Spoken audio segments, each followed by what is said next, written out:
Selamat pagi, Bu. Pagi, Bu. Sebelumnya dengan Ibu siapa ya? Anggun, Bu. Perkenalkan, saya Maulidia Bila Nabila, mahasiswa dari Poltekkes Kemenkes Jambi, jurusan keperawatan. Di sini saya akan melakukan penyuluhan terkait dengan diet pada penyakit diabetes mellitus. Apakah Ibu bersedia mendengarkannya? Bersedia, Bu. Baik, kita langsung saja ya.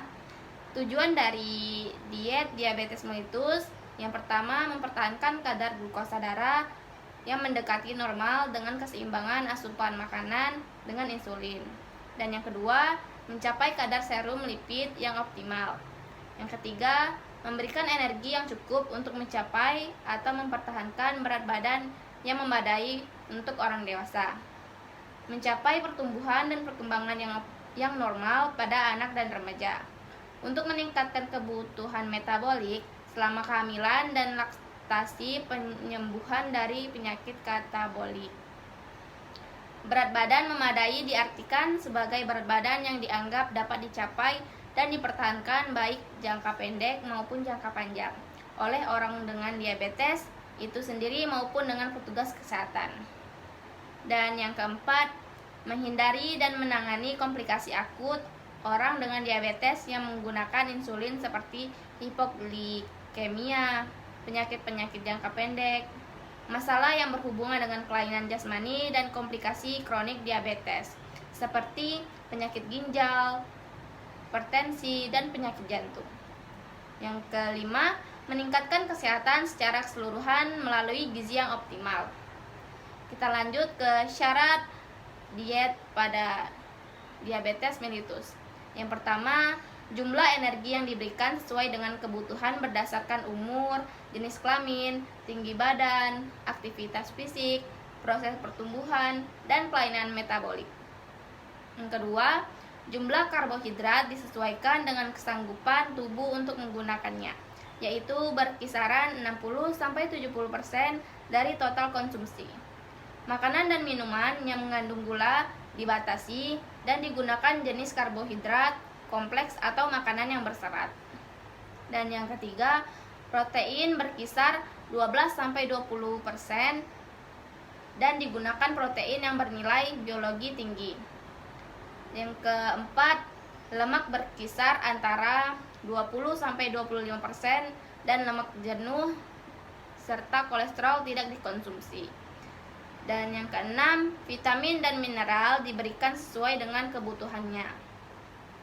Kita lanjut ke makanan-makanan yang dianjurkan untuk dikonsumsi oleh penderita diabetes mellitus.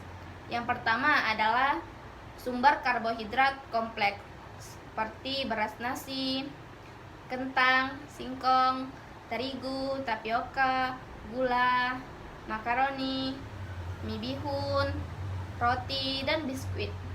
Yang kedua, protein hewani seperti ayam tanpa kulit, daging tanpa lemak, ikan, dan telur maksimal 2 kali seminggu. Sayuran, semua sayuran dianjurkan terutama yang berserat tinggi atau berwarna hijau seperti bayam, kangkung, dan singkong. Dan yang terakhir, buah. Semua buah dianjurkan terutama yang berserat tinggi menurut jumlah yang sudah ditentukan. Kita lanjut ke makanan yang tidak dianjurkan untuk dikonsumsi oleh penderita diabetes mellitus. Yang pertama adalah makanan dan minuman yang mengandung gula murni seperti gula pasir, gula merah, susu kental manis, cake, terus selai, kemudian sirup, jelly, dan lain-lain. Yang kedua, makanan yang digoreng dan menggunakan santan mengandung lemak jenuh. Dan yang terakhir, makanan yang mengandung banyak garam seperti ikan asin, telur, makanan yang diawetkan seperti saus, kecap, abon, sarden kaleng, buah kaleng, dan lain-lain. Apakah Ibu ada pertanyaan? Ada, Bu. Baik.